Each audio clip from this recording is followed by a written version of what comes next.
Hi everyone, this is Harshita, a medico. Welcome to Teddy Gates channel.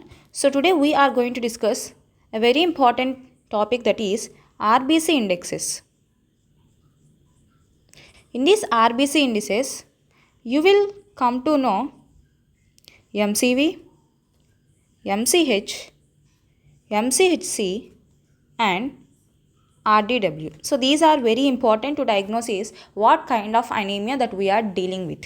So without getting late, let's start the class. First one is MCV. Nothing stand for mean corpuscular volume.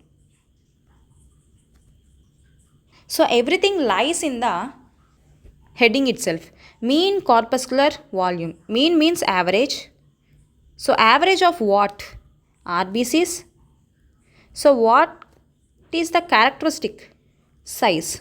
So average of size of the RBCs is nothing but the mean corpuscular volume. So the question is, what is the normal volume? So the normal volume is 82 to 96 femtoliter, and the question is 1 femtoliter equals to 10 point minus 15 liters. The MCV value sometimes may be abnormal, like it may be microcytic or macrocytic. It is normal, it is normocytic. So what is this microcytic? The smallest size is 82. So if MCV is below 80 femtoliters, it is called as microcytic, and if the MCV is between the 82 to 96 femtoliters, it is normocytic. If MCV is above or greater than the 100 femtoliters, it is macrocytic. So there are conditions in which we can see microcytic RBC or normocytic RBCs or the macrocytic RBCs in the peripheral smear. So the conditions are, here the mnemonic is Sita. So S for sideroblastic anemia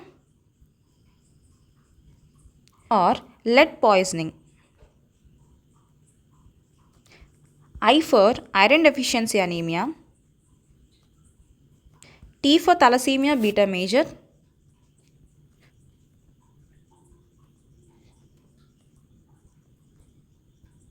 And A for anemia of chronic diseases. So these are the conditions we can see macrocytic RBCs. Okay, and normocytic RBCs can be seen in HAR. H for hemolytic anemias. A for aplastic anemia. Another A for anemia of chronic diseases. And R for renal diseases. So in these conditions we can see that normocytic RBCs are present, and in macrocytic you can see LHMC.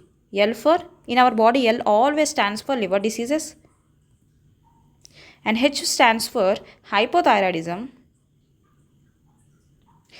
M stands for megaloblastic anemia, and C stands for cytotoxic drugs. So these are the conditions in which we can see microcytic anemias, normocytic anemia and macrocytic anemias. Okay, now let's move into the second entity, that is MCH. Name itself says mean corpuscular hemoglobin. So average hemoglobin that is present. So it is nothing but the average volume of hemoglobin in a single RBC. Average volume of hemoglobin in a single RBC. Okay, it is measured by MC. Okay, let me write it in the center. MCH equals to hemoglobin per RBC count. So the normal value is 27 to 32 picograms. So this is calculated in the picograms. So according to this MCH, there are two types of anemias. First one is normochromic. Second one is hypochromic.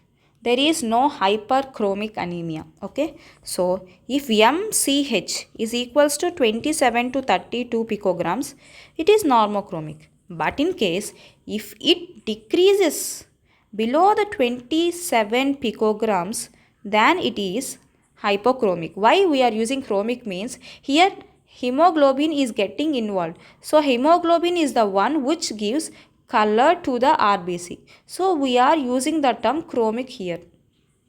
I hope you are clear up to now. Now let's move into the third entity, that is nothing but the MCHC, means mean corpuscular hemoglobin concentration. Means average. Average of what? Average of hemoglobin in a given volume of packed cells, packed red cells, given volume of packed red cells. Okay. So average hemoglobin in a given volume of packed red cells. So here the normal values like MCHC equals to MCH like hemoglobin concentration by MCV, volume of the RBC. Okay. So here the normal value is 33 to 37 milligram per deciliter. So here we use the units deciliter. Okay. And there are situations in which MCHC will increases. So first one is hereditary spherocytosis, and it is normal in the megaloblastic anemia. The last one is RDW, means red cell distribution width. Here the normal RDW is 11.5 to 14.5%. It is the normal range. And what is this RDW? This RDW is nothing but the degree of anisocytosis. For example, this is the peripheral smear. In this, we can see some cells are big, some are small, some are very big, some are small. So it is nothing but the degree of anisocytosis. And what is the significance? It is useful to differentiate iron deficiency anemia from thalassemia. In iron deficiency anemia, RDW will increases, but whereas in thalassemia, it is normal RDW. So with this, we can differentiate between the iron deficiency anemia and thalassemia. So these are all the indexes that you should remember. These are very, very important for your second year exams too. So this is all for today. If you like the channel, please consider subscribe to the channel Teddy Guides You. This is K. Harshita signing off. Thank you so much.